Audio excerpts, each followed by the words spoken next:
घराबाहेर लोकांची गर्दी जमली होती. आवाज करत घराजवळ ॲम्ब्युलन्स थांबली. पोलिसांची जीप पण बाहेर उभी होती. ॲम्ब्युलन्समधले कर्मचारी स्ट्रेचर घेऊन आतमध्ये आले. आतमध्ये एक तरुण देह निपचित निशब्द पडला होता.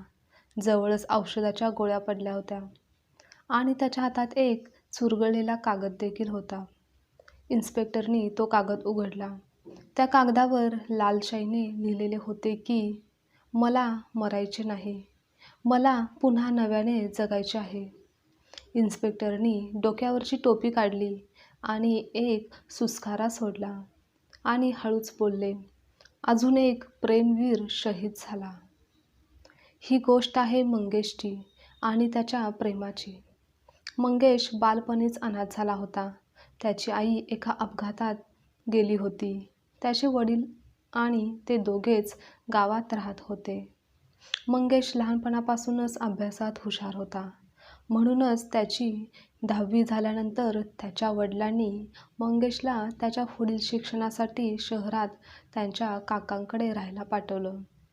आपली परिस्थिती लक्षात घेऊन व वडिलांचे कष्ट याची जाणीव ठेवून तो नेहमीच राहायचा. शहरात आल्यानंतर आपल्या हुशारीने त्याने कॉलेजमध्ये ॲडमिशन घेतले.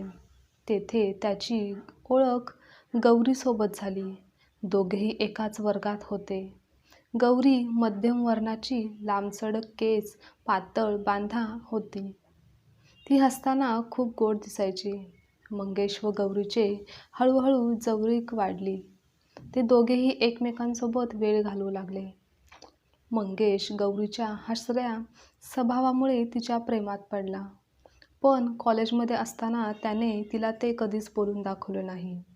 पण गौरीला पण कळालं होतं की मंगेशचे आपल्यावर जीवापाड प्रेम आहे. गौरी तिच्या कुटुंबासह राहत होती.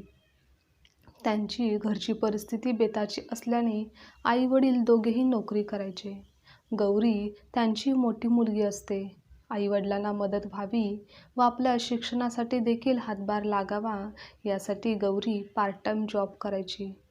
गौरीचे वडील स्वभावाने फार कडक आणि शिस्तप्रिय होते.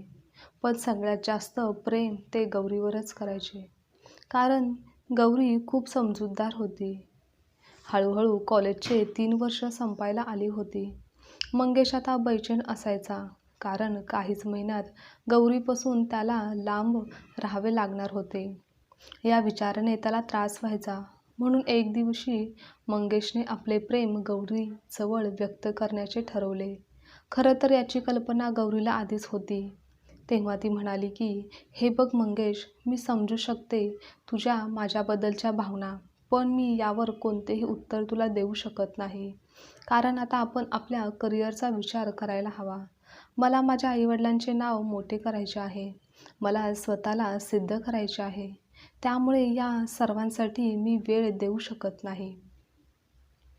एवढे बोलून गौरी तिथून निघून गेली. गौरीचे हे बोलणे ऐकून मंगेशला त्या दिवशी थोडे वाईट वाटले. पण त्यालाही परिस्थितीची जाणीव होती. त्यामुळे त्याने आपल्या नात्याला वेळ देण्याचे ठरवले आणि आपणही आपल्या करिअरकडे लक्ष देण्याचे ठरवले. मंगेशला पोलीस व्हायचे असते. त्यासाठी तयारी त्याने सुरू केलेली असते. एका अकॅडमीला ॲडमिशन देखील घेतलेले असते. काही दिवस तेथे त्यांनी चांगली तयारी केली, प्रॅक्टिस केली. पण गौरीची आठवण त्याला स्वस्थ काही बसू देईना. तिला अधूनमधून तो भेटायचा, पण ती पण त्याला नकार द्यायची. पण एक दिवस मंगेश अति आग्रह केल्यामुळे ती त्याला कधीकधी भेटायला यायची. पण तो प्रत्येक वेळी तिला विचारायचा की, तू काय ठरवलं आहेस आपल्या दोघांबद्दल? त्यावर ती निरुत्तर असायची. दोघांचा वेळ एकमेकांकडे बघण्यातच जायचा व शेवटी रिकाम्या हाताने मंगेश परत जायचा. खरं तर गौरीला पूर्णपणे जाणीव होती की तिचे बाबा या प्रेमाला कधीच मान्यता देणार नाहीत आणि त्याचे मुख्य कारण म्हणजे दोघांची जात वेगवेगळी होती आणि समाजामध्ये तिच्या बाबांना खूप मान होता आणि कुटुंबामध्ये देखील. बाबांचा खूप विश्वास होता तिच्यावर. ते नेहमी बोलून दाखवायचे की, माझी गौरी माझ्या शब्दाबाहेरची नाही हो, ती कधीच काही चुकीचे वागणार नाही, तर ती माझा अभिमान आहे. बाबांच्या आत्मविश्वासाकडे पाहून आईसुद्धा गौरीचे नेहमी कौतुक करायची.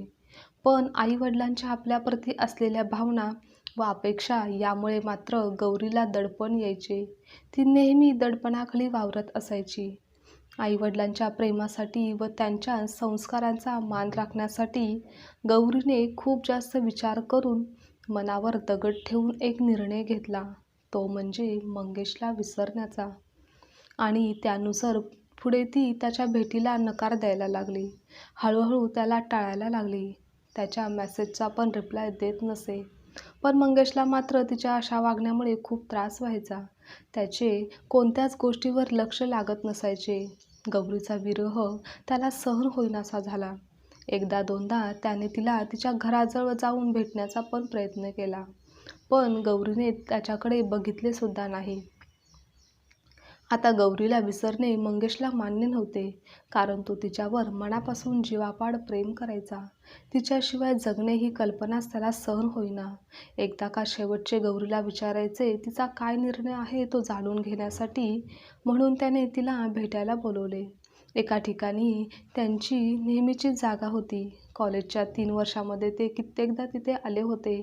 गौरीने सुद्धा शेवटची भेट म्हणून भेटीला होकार दिला. संध्याकाळची वेळ होती. सूर्यास्ताला निघाला होता. त्यांची तांबूस छटा आकाशी पसरली होती. मंद वारा वाहत होता. पाखरांचे तवे परत घरट्यांकडे निघाले होते. मंगेश काकुळतीने गौरीची वाट बघत होता आणि ती त्याला येताना दिसली. गुलाबी ड्रेसमध्ये ती अधिकच खुलून दिसत होती. तिचे ते लांब केस भुरभुर उडत होते वाऱ्याबरोबर.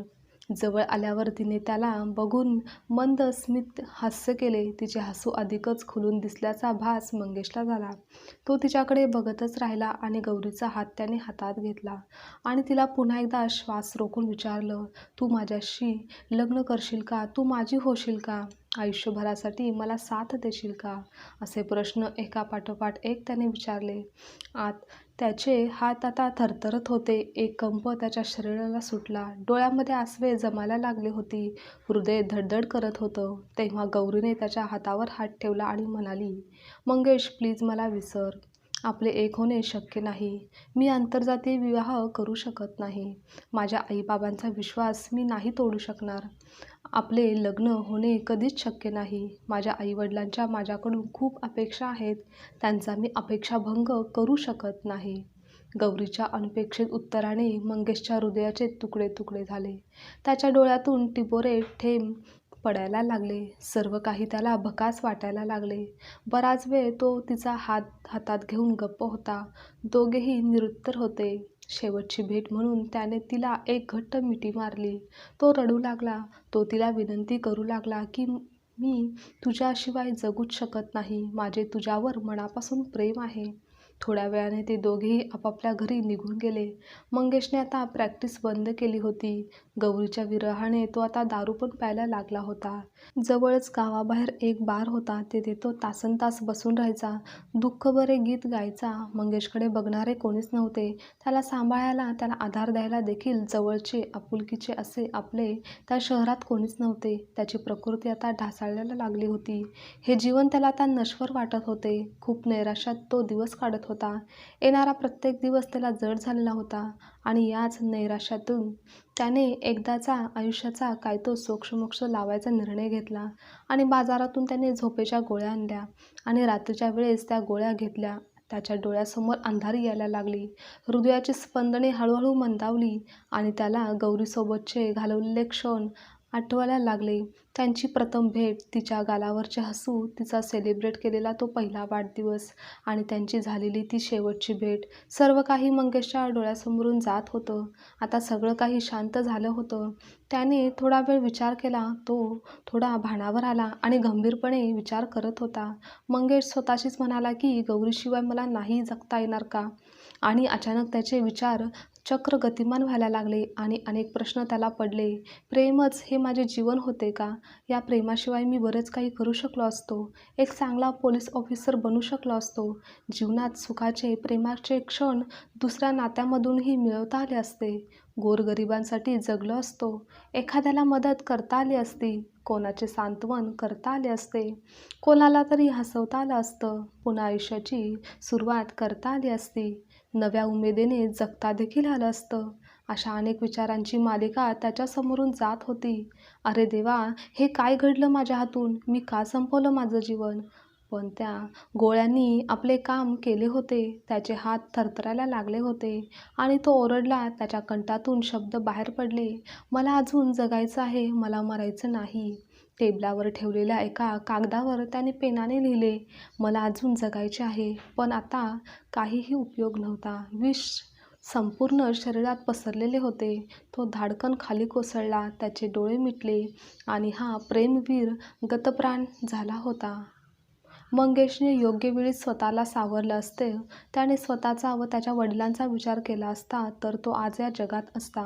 त्याला शहाणपण आले, पण ती वेळ निघून गेल्यानंतर. म्हणून आयुष्यात कमजोर वेळी हताश न होता योग्य वेळी योग्य निर्णय घेण्याची क्षमता व्यक्तीमध्येही असलीच पाहिजे.